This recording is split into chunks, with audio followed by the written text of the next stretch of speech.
Love and light from me, Zelda, to you. My series about mental health. The previous few videos was about self-love. Now, the next series is self-esteem and self. Let's look what it is. What is self-esteem and self? What is it? Let's look.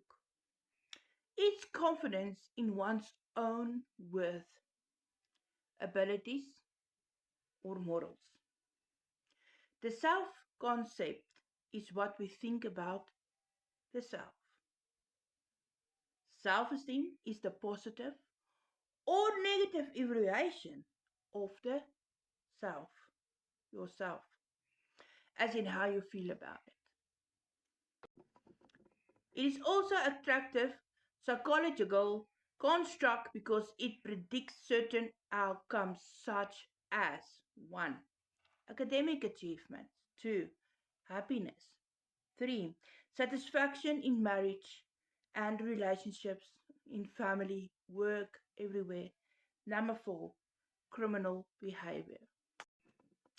High self esteem benefits are thought to include improved mental and physical health and less antisocial low self esteem have been found to be anxiety, loneliness, and increased vulnerability to substance abuse.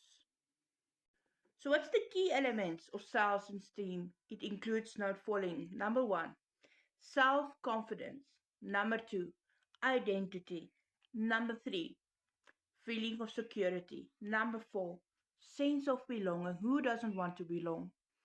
Number 5, feeling of competence.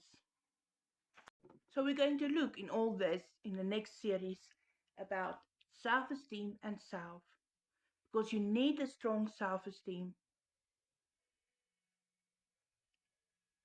to succeed, to stop feeling like a failure. And some emotion, some depression comes from you're not feeling worthy enough, good enough, you feel like a failure.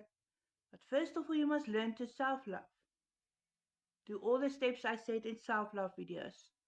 Then you must start building your self-esteem and love the self. Love and light. Like, follow, and share to follow the series and to learn more. I would love comment and feedbacks. Thank you.